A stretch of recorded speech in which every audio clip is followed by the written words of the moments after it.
La leyenda de la Atlántida. El emperador tenía 200 años, y muy pocos, incluso contando con la cámara de rejuvenecimiento. Vivían más de 200 años en la Atlántida. Sus ojos fieros estaban ahora apagados.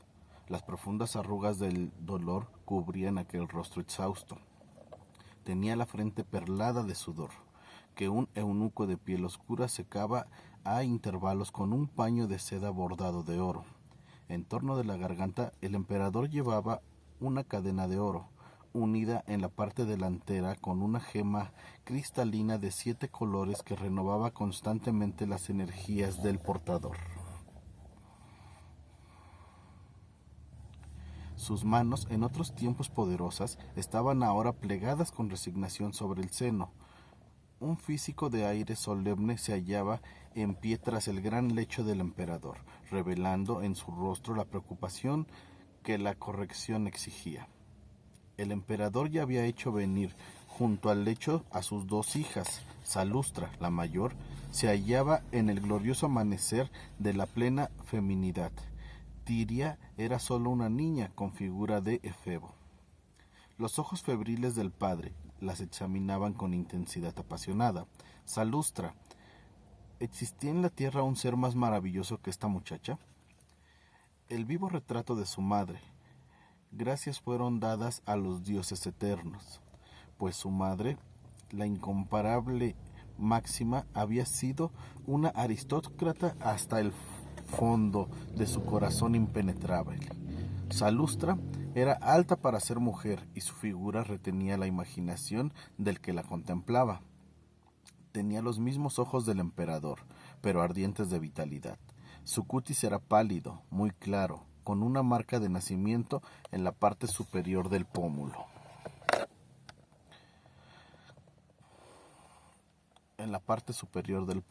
Que se ponía escarlata cuando ella se enojaba. Su boca, aunque orgullosa, era cálida e invitadora. Sus cabellos leonados, que le llegaban hasta las rodillas, brillaban con un lustre que semejaba el fulgor del mismo sol. La columna nívea de su garganta, que se alzaba orgullosa de unos hombros mamóreos, era fuerte y ligera, dándole el porte de una reina. El emperador moribundo comprendía instintivamente toda la gloria de la feminidad que pronto había de conocer Salustra. Observó la curva sinuosa de sus muslos y piernas y, con satisfacción, la fuerza que revelaban las líneas de sus mandíbulas y el azul acerado de sus ojos. Tal vez caminara con demasiada seguridad, con demasiada arrogancia para ser mujer, pero, bajo la piel resplandeciente, sus músculos eran tan fuertes como los de un hombre. La zar sonrió al ver reflejada en Salustra su propia voluntad indomable.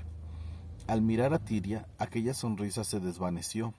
Aunque apenas pocos años más joven que Salustra, todavía no estaba plenamente formada, y tenía un semblante insulso y vacío. La pulsera de oro que adornaba su brazo hacía juego con los rizos dorados que enmarcaban un rostro de lindas facciones. Las manos, pálidas y nerviosas, parecían desvalidas. Se parecía a su madre, Laia, de origen humilde. Mirando a la niña, el emperador no podía por lo menos de recordarla. Había sido una esclava de notable belleza, un tributo del pequeño reino de Mantius, el que él concediera la independencia aceptando tan solo a la hermosa Laia como botín del vencedor. Laia había sido débil, a menudo viciosa, siempre conspirando contra él. Sin embargo, la zar, sucumbiendo a la tiranía de los débiles sobre los fuertes, la había amado hasta que le traicionó. Solo cuando ella estaba ya embarazada descubrió él que la emperatriz había conspirado con un enviado del poderoso reino de Altrusti para envenenarle con una copa de vino.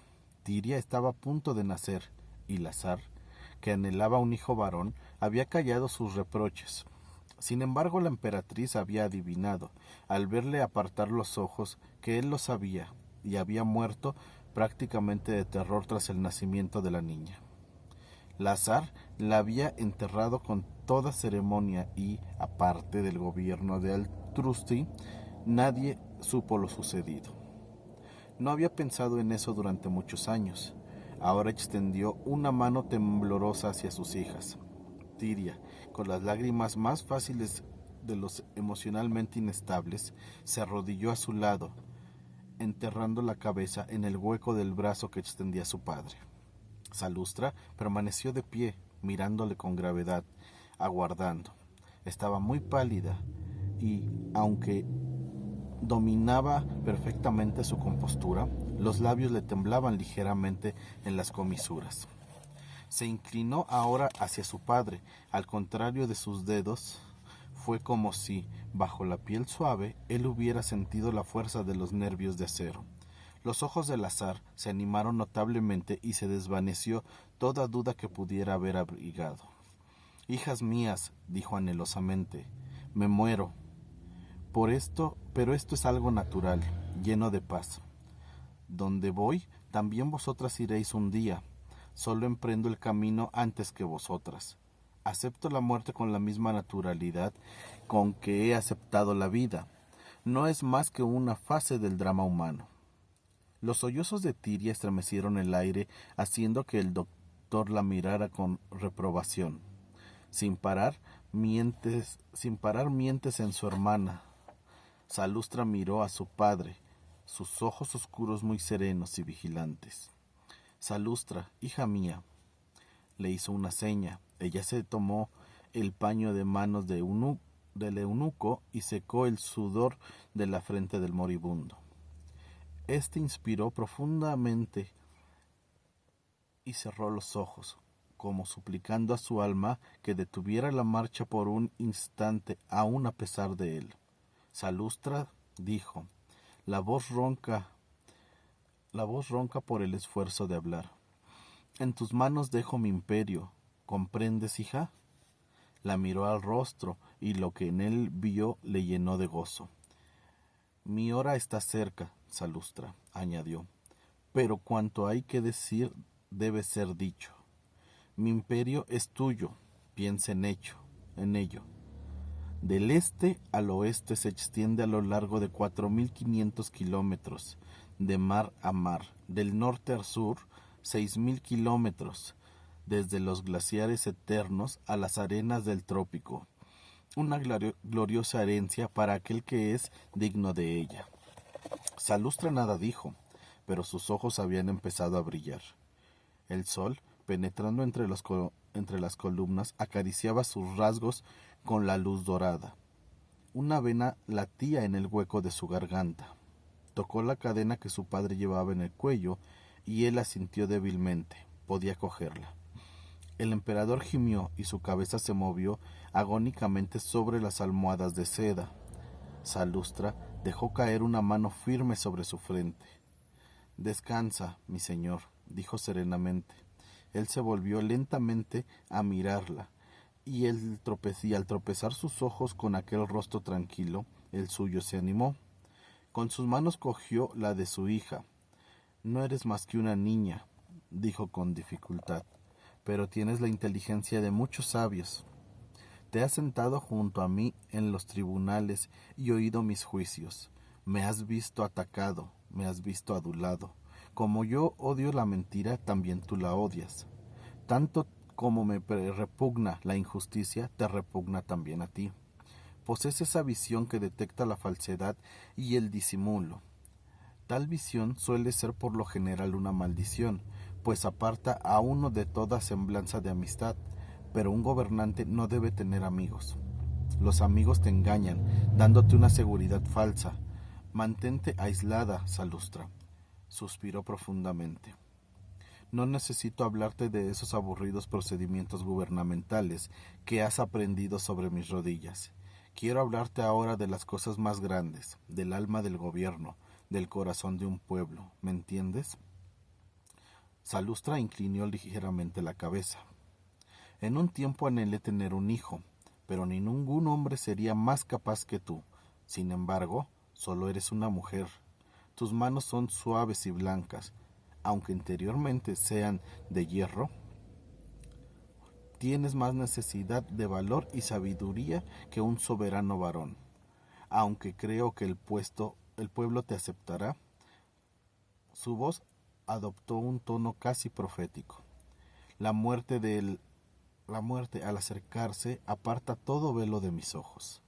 Escucha bien estas palabras, porque te llegan ya casi desde más allá de la tumba. Un gobernante puede dar a su pueblo leyes que sean maravillosas de precisión y justicia mecánicas, pero fracasarás si no tienes en cuenta los corazones de aquellos que gobiernas. Un idiota, amado por sus súbditos, siempre será su dueño. Al sabio, a quien nadie ama, lo escuchan con oídos de piedra. Su respiración era laboriosa, pero luchaba tenazmente por continuar. Como he conversado yo, me preguntarás el amor de mi ¿Cómo he conservado yo, me preguntarás, el amor de mi pueblo? No con mi amor hacia ellos, hija mía. Este pueblo incontinente, decadente en su sofisticación, solo puede ser gobernado mediante la comprensión de sus vicios, insolencias y ambiciones. Esta es una nación en descomposición. Hemos alcanzado el apogeo de los mayores logros científicos, pero han desaparecido las viejas normas, leyes, códigos y restricciones morales. La humanidad, en su mayor parte, se compone de almas ambiciosas que disimulan su lujuria en el amor familiar, que ocultan sus labios lascivos bajo sonrisas piadosas, que aparentan amar al prójimo cuando le odian de corazón, que se escandalizan ante el viento cuando en secreto se entregan a la lascivia. Ten cuidado, Salustra, no esperes demasiado de estos animales que, aunque ya no mueven el rabo, todavía hablan la jerga de la jungla. Compréndeles, alimenta su vanidad más que su estómago, y ellos te amarán y te aclamarán. La miró intensamente a fin de asegurarse que le comprendía. La luz de la inteligencia que brillaba en los ojos de su hija le tranquilizó. Tiria seguía sollozando en el hueco de su brazo. El físico se inclinó sobre el moribundo y le tomó el pulso. La legión ha perdido el poder de dominarlos, continuó el emperador. Ahora se burlan de todo, sin embargo, conserva la religión nacional como un tesoro, porque es un símbolo tranquilizador de la tradición. Abarrotan los templos, construyen altares magníficos, mantienen un sacerdocio corrompido, entregado al vicio y al desenfreno. Celebran el nacimiento de la diosa Santi, hija de Caos y Estrife, pero cumplen con sus deberes religiosos de modo ficticio. No creen y sin embargo se muestran intolerantes con los que son lo bastante honrados para confesar que no creen. Se ríen de los dioses, pero matarían al primero que sugiriría su abolición. Yo te aconsejaría, Salustra, que conservaras la religión nacional. Las naciones jóvenes pueden sobrevivir a la violencia volcánica de las nuevas ideas. Una nación abotargada, gruesa en exceso, al borde de la desintegración, no puede soportar las sacudidas constantes de un asalto viril sobre sus instituciones en ruinas. Esta nación está demasiado vieja ya para las novedades. Los pensamientos mortecinos embotan el brazo para las acciones vibrantes, pero el tiempo de la acción ha pasado ya para este país. No utilices en absoluto el desintegrador atómico, a menos que un enemigo más osado lo utilice contra ti. Nuestro pueblo preferirá capitular antes que enfrentarse a semejante amenaza. Nos hemos hecho demasiado civilizados con nuestra sabiduría y demasiado ricos mediante las conquistas. El éxito excesivo lleva en sí mismo la semilla de la destrucción para aquellos que lo lograron. Ya es demasiado tarde para dar marcha atrás al reloj. El daño está hecho. Tú también serás arrastrada con la marea. Con un gemido se alzó y se apoyó sobre su codo. Sus ojos adquirieron un brillo profético. Si un día el pueblo exigiera tu abdicación, pero tú opinaras que habías sido prudente y valerosa, aférrate al cetro y lucha por él.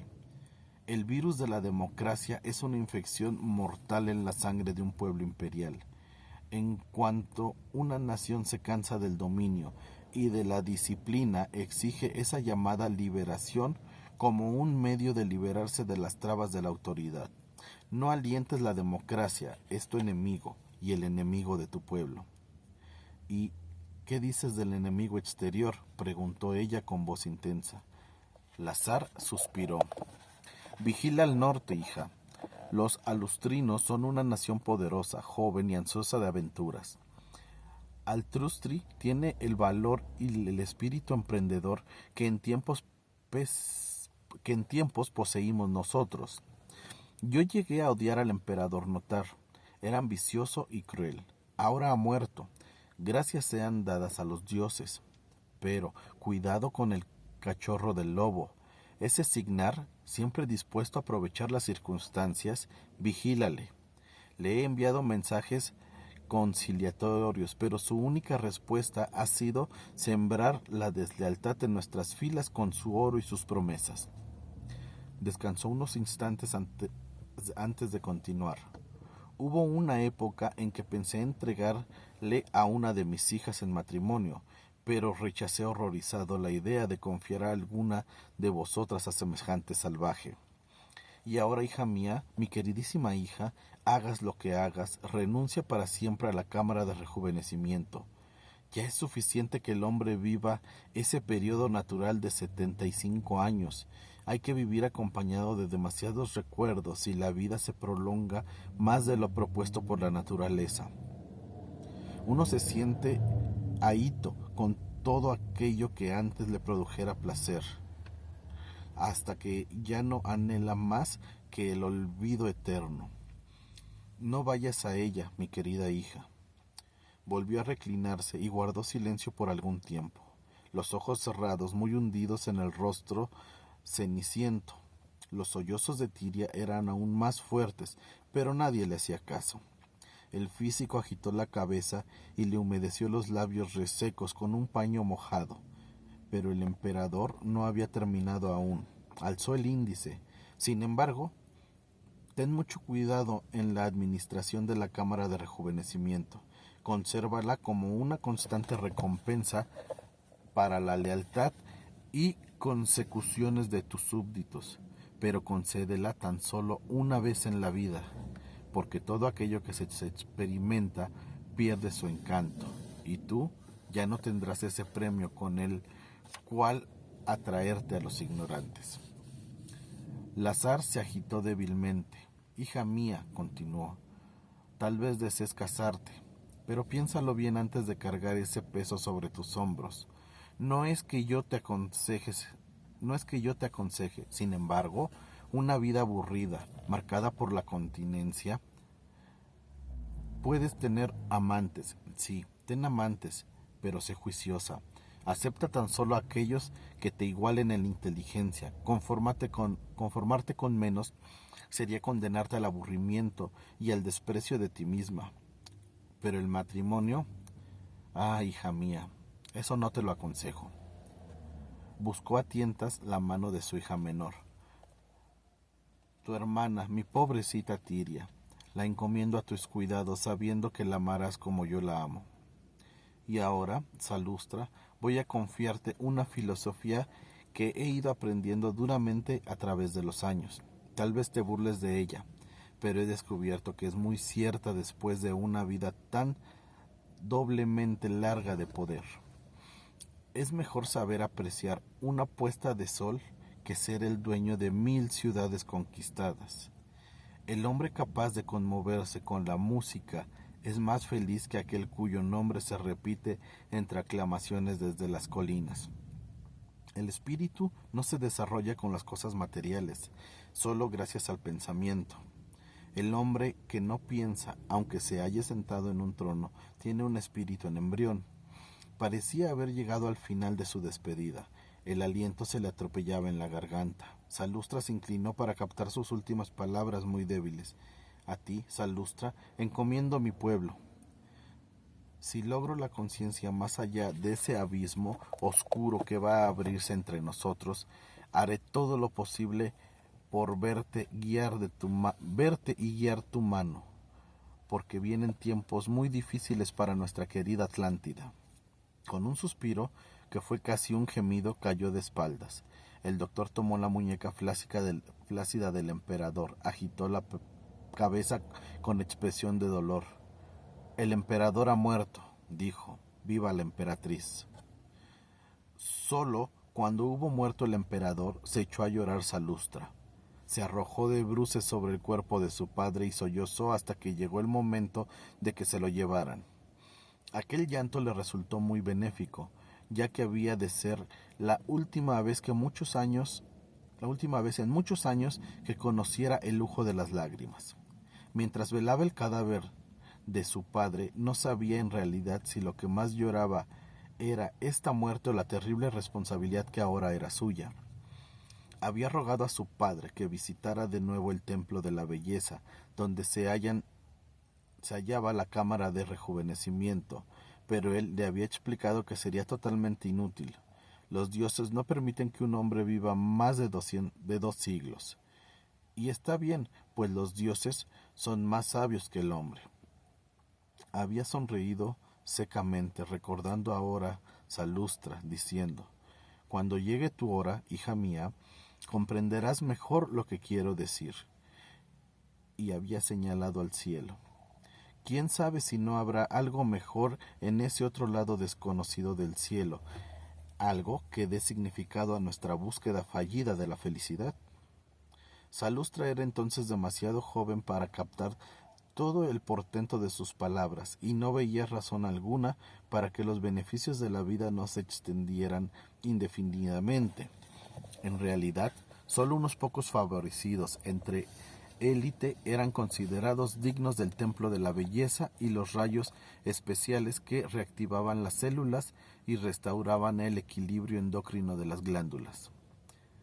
Desaparecían las arrugas, se restauraba el cabello, se renovaban los músculos y vías circulatorias, y los años desaparecían milagrosamente, excepto todo aquello que quedaba en el corazón y en la mente.